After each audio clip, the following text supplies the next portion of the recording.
Class 12th geography विषय का pre board examination हो चुका है। गिरिडीह जिला से एक बच्चे ने क्वेश्चन पेपर भेजा था टेलीग्राम चैनल पर पीडीएफ बनाकर और इसका आंसर मांगा था, तो उस बच्चे को बहुत बहुत धन्यवाद। इसका आंसर आपको इस वीडियो के माध्यम से मिल जाएगा और ये फाइनल परीक्षा के लिए बहुत इम्पोर्टेंट है क्योंकि यह विषय विशेषज्ञ शिक्षकों द्वारा तैयार किया गया है। देर न करते हुए आपसे रिक्वेस्ट है कि चैनल पर पहली बार होंगे तो ज़रूर सब्सक्राइब कर ले और जो भी क्वेश्चन बच्चों ने भेजा है सबका आंसर मैं धीरे धीरे देने का प्रयास कर रहा हूं। तो आज हम लोग भूगोल का देख लेते हैं, गिरिडीह जिला का। तो पहला क्वेश्चन आया था, ग्रिफिथ टेलर द्वारा कौन सी विचारधारा दी गई थी? तो यहाँ हो जाएगा नवनियतिवाद। दूसरा क्वेश्चन है, विश्व में सबसे अधिक जनसंख्या वाला महाद्वीप है एशिया। विश्व व्यापार संगठन का मुख्यालय कहाँ है? तो स्विट्जरलैंड जेनेवा में है। निम्नलिखित में कौन सा धार्मिक नगर है? वाराणसी। भारत में सबसे अधिक जनसंख्या वाला राज्य कौन सा है? उत्तर प्रदेश। भारत का सबसे बड़ा नगर है दिल्ली। झरिया क्षेत्र किसके लिए प्रसिद्ध है? तो कोयला के लिए। निम्नलिखित में से किस शहर को भारत का मैनचेस्टर कहा जाता है? अहमदाबाद। भारत का सबसे लंबा राष्ट्रीय राजमार्ग है NH 44। ये बहुत सारे जिला में ये क्वेश्चन आया है, तो इसको आप लोग देख लीजिएगा। जो सब में कॉमन होगा जिला में वो एग्जाम के लिए बहुत महत्वपूर्ण होता है बच्चों। बिटुमिनस किस खनिज का प्रकार है? तो कोयला का। मानव भूगोल मानव समाजों तथा पृथ्वी तल के बीच संबंध का संश्लिष्ट अध्ययन है, यह कथन किसका है? तो एलन सैंपल का। संभववाद शब्द का प्रयोग सर्वप्रथम किस फ्रांसीसी विद्वान ने किया? तो लुसियन फैब्रे। मानव विकास की अवधारणा निम्नलिखित में किस व्यक्ति की देन है? तो महबूब उल हक। ये भी क्वेश्चन बहुत सारे जिला में कॉमन आया है, तो इसको भी आप लोग देख लीजिएगा। रूस में सामूहिक कृषि को कहा जाता है? तो कोल खोज। निम्न में कौन सा घास स्थल अफ्रीका में स्थित है? वेल्ड। विनिर्माण की सबसे छोटी इकाई है कुटीर उद्योग। रूर क्षेत्र किस देश में स्थित है? जर्मनी में। मैनचेस्टर किस उद्योग के लिए प्रसिद्ध है? सूती वस्त्र। स्वेज नहर जोड़ती है तो भूमध्य सागर को लाल सागर से। ये क्वेश्चन भी कॉमन क्वेश्चन है बच्चों। बिग इंच पाइपलाइन के द्वारा परिवहित किया जाता है तो पेट्रोलियम। किस फसल को सुखाकर मुनका एवं किशमिश बनाई जाती है? अंगूर। गन्ना का उत्पादन सबसे अधिक कहाँ किया जाता है? उत्तर प्रदेश। निम्नलिखित में कौन सा कार्यक्रम जल संभरण विकास परियोजना से संबंधित है? तो यहाँ हो जाएगा हरियाली परियोजना, नीरू मीरू अरवरी पानी संसद। ये सभी हो जाएगा बच्चों। चौथा, बॉम्बे या मुंबई हाई किसके लिए जाना जाता है? तो पेट्रोलियम के लिए। ONGC का पूरा नाम क्या है? तेल और प्राकृतिक गैस निगम।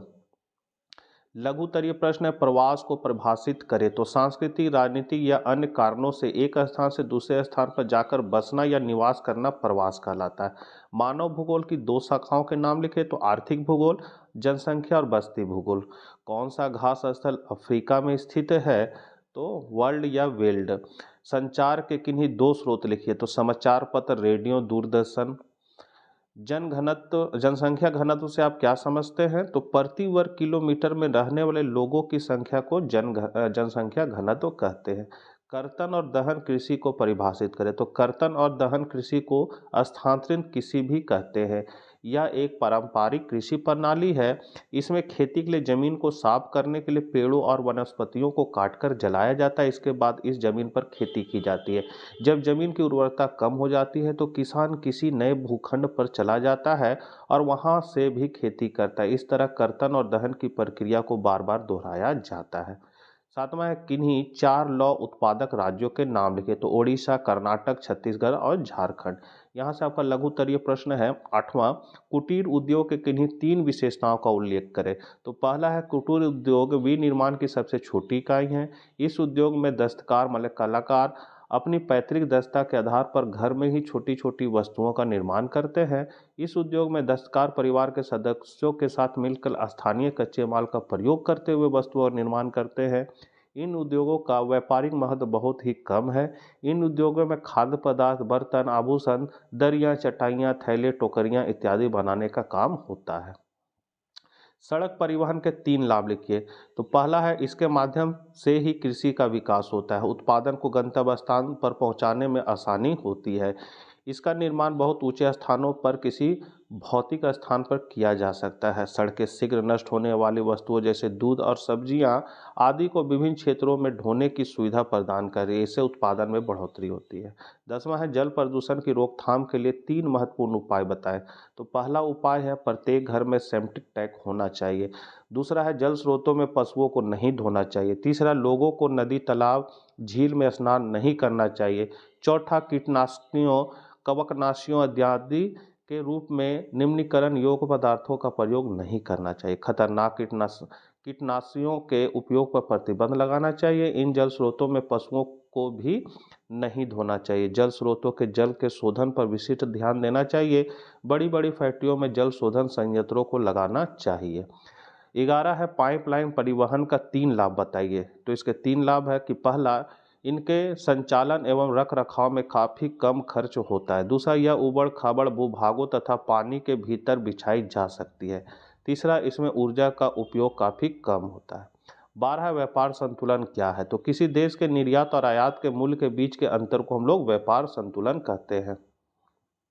ग्रामीण बस्तियों की समस्याओं की व्याख्या कीजिए। तो ग्रामीण बस्तियों की समस्याएं, ग्रामीण बस्तियों की प्रमुख समस्याएं निम्नलिखित है। पहला, पेयजल का अभाव। तो संसार के अधिकतर गांवों में पेयजल की गंभीर समस्या है। महिलाओं और बच्चों को कई कई किलोमीटर दूर से पानी लाना पड़ता है। रेगिस्तानी और पर्वतीय भागों में पेयजल की समस्या अत्यधिक गंभीर है। दूसरा है जलवाहित रोग। तो पेयजल की गुणवत्ता ठीक न होने से जलवाहित रोग जैसे हैजा, पीलिया आदि फैलते हैं। बाढ़ और सूखा। तो दक्षिण एशिया के देशों के गांव बाढ़ और सूखे दोनों की ही मार सहने को अभिशप्त हैं। सिंचाई के अभाव में सूखा पड़ने पर फसलों को भारी हानि होती है। शौचालय और कचरों की समस्या। तो गांव में शौचालयों को न होने से महिलाओं को अधिक कठिनाइयां उठानी पड़ती है। वे इसी कारण अनेक रोगों का शिकार हो जाती है। गाँव में कचरे के निपटान की कोई सुचारू व्यवस्था नहीं है।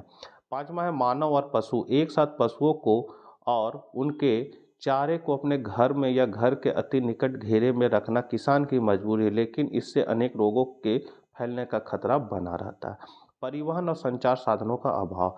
तो गांव में पक्की सड़कों का अभाव है। टेलीफोन सुविधा सभी गांव में नहीं है, अतः आपातकाल में गांव से दुनिया से कट जाते हैं। अनेक गांव वर्षा ऋतु में संपर्क विहीन बने रहते हैं। और 7वां पॉइंट है स्वास्थ्य और शिक्षा का अभाव। तो गांव में स्वास्थ्य और शिक्षा का अभाव है। यदि कहीं सुविधा है भी तो उसका स्तर बहुत घटिया है। 14 है प्राथमिक क्रियाकलाप किसे कहते हैं। तो ऐसे समस्त व्यवसाय जिनके द्वारा मनुष्य प्राकृतिक संसाधनों से सीधे भोजन, वस्त्र, आवास तथा अन्य सुविधाएं प्राप्त करता है तथा जिन व्यवसायों को करने के लिए विशेष ज्ञान शिक्षा की आवश्यकता नहीं होती, उसे प्राथमिक क्रियाकलाप कहते हैं। यहाँ से दीर्घ उत्तरीय प्रश्न है बच्चों, तो ये थोड़ा लंबा हो जाएगा, इसीलिए हम इसको धीरे धीरे बढ़ा देंगे। तो 15 है विश्व की जनसंख्या के वितरण और घनत्व को प्रभावित करने वाले भौगोलिक कारकों की व्याख्या कीजिए। तो आप पॉइंट को देख सकते हैं, इसका डिटेल कर लीजिएगा और ये मेरे साइट पर भी मिल जाएगा। DRGP82 क्रोम ब्राउजर में लिखना है, वहाँ पर आपको दीपक कुमार लिखा हुआ मिलेगा, उसको क्लिक कीजिएगा।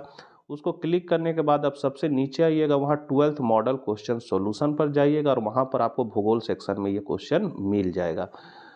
तो घनत्व को प्रभावित करने कारक है, पहला है भौगोलिक कारक, जिसमें पहला पॉइंट है जल की उपलब्धता, डिटेल आप देख लीजिएगा। भू आकृति, जलवायु, मृदाएं। दूसरा है आर्थिक कारक, जिसमें खनिज है, नगरीकरण है, औद्योगिकरण है। तीसरा है सामाजिक एवं सांस्कृतिक कारक। 16 है गैर परंपरागत ऊर्जा संसाधनों की चर्चा करें। तो ऊर्जा के गैर परंपरागत स्रोत। ऊर्जा के परंपरागत स्रोतों के भंडार सीमित है तथा विगत वर्षों में गैर परंपरागत स्रोतों का उपयोग तीव्र गति से बढ़ा है। ऊर्जा अथवा शक्ति के गैर परंपरागत स्रोत निम्न प्रकार है। पहला है सौर ऊर्जा, डिटेल आप देख लीजिएगा। दूसरा है पवन ऊर्जा। तीसरा है परमाणु ऊर्जा। फिर है भूतापीय ऊर्जा। 5वां है ज्वारीय ऊर्जा और छठा है बायोगैस। 17 है नंबर कार्यों के आधार पर नगरों का वर्गीकरण प्रस्तुत कीजिए। तो कार्यों के आधार पर वर्गीकरण आप देख सकते हैं, सारा डिटेल थोड़ा लंबा हो जा रहा है बच्चों, इसीलिए आपको बढ़ा बढ़ा कर दिखा दे रहे, कम से कम आपको आंसर मिल जाएगा। कॉपी में नोट करके जरूर इसको याद कर लीजिएगा, फाइनल एग्जाम के लिए बहुत महत्वपूर्ण है। पहला पॉइंट है प्रशासनिक नगर, औद्योगिक नगर, मतलब ये नगरों का वर्गीकरण है कि प्रशासनिक नगर है, औद्योगिक नगर है, व्यापारिक नगर है, परिवहन नगर है, खनन नगर है, गैरीसन छावनी नगर है, पर्यटन नगर, शैक्षणिक नगर, धार्मिक एवं सांस्कृतिक नगर है। 18 है भारतीय कृषि की समस्याओं की व्याख्या कीजिए। तो आप व्याख्या देख सकते हैं क्या क्या समस्या है। पहला समस्या आपका भारतीय कृषि की संभवतः सबसे बड़ी समस्या भूमि पर जनसंख्या का भारी दबाव है। डिटेल आप देख लिए। दूसरा है जोतों का छोटा आकार माना जा सकता है। फिर वनों और चारागाहों के कम होने का मिट्टी में कटाव आती है। फिर देश के अधिकांश कृषक जो है अनपढ़ है। सिंचाई की समस्या है। पूंजी का अभाव कर सकते हैं, उन्नत बीज का अभाव है और फसलों की किस्मों में विभिन्नता का अभाव है। तो ये सब समस्याएं हैं। 19 नंबर क्वेश्चन है प्रदत्त संसार के मानचित्र में निम्नलिखित को दर्शाए। तो वर्ल्ड के मानचित्र में आपको कनाडा, ऑस्ट्रेलिया, रूस, संयुक्त राज्य अमेरिका और मुंबई को दर्शाना था। तो यहाँ देखिए मैंने दर्शा दिया है। कौन क्या है, तो ए नंबर में आपका क्या है, कनाडा। तो कनाडा आप देख सकते हैं यहाँ पर है। यहाँ क्या है बच्चों, यहाँ ए जो लिखा हुआ है ये कनाडा हो गया, ठीक है। दूसरा है बी नंबर में आपका ऑस्ट्रेलिया। तो बी नंबर देखिए कहाँ पर है, तो यहाँ पर आपका ये जो है ये एरिया ये ऑस्ट्रेलिया का है। सी नंबर जो है वो है आपका रूस। तो रूस है आपका यहाँ पर। ये जो एरिया आप देख रहे हैं ये रूस का एरिया है। फिर है संयुक्त राज्य अमेरिका, डी नंबर। तो संयुक्त राज्य अमेरिका को आप यहाँ रख सकते हैं, ये है संयुक्त राज्य अमेरिका। और लास्ट में है आपका मुंबई। तो मुंबई आप लोग जानते हैं कहाँ पर है, यहाँ पर है नंबर। तो ई नंबर मुंबई है। आप इस ग्राफ को आप देख लीजिए। तो इस तरह ग्राफ में दर्शाना था आपको। आशा करते हैं वीडियो आपके लिए उपयोगी साबित होगा। तो मिलते हैं नेक्स्ट वीडियो के साथ। और उस बच्चे को बहुत बहुत धन्यवाद जिन्होंने प्रश्न पत्र को भेजा। तो मिलते हैं नेक्स्ट वीडियो के साथ। जय हिंद, जय भारत।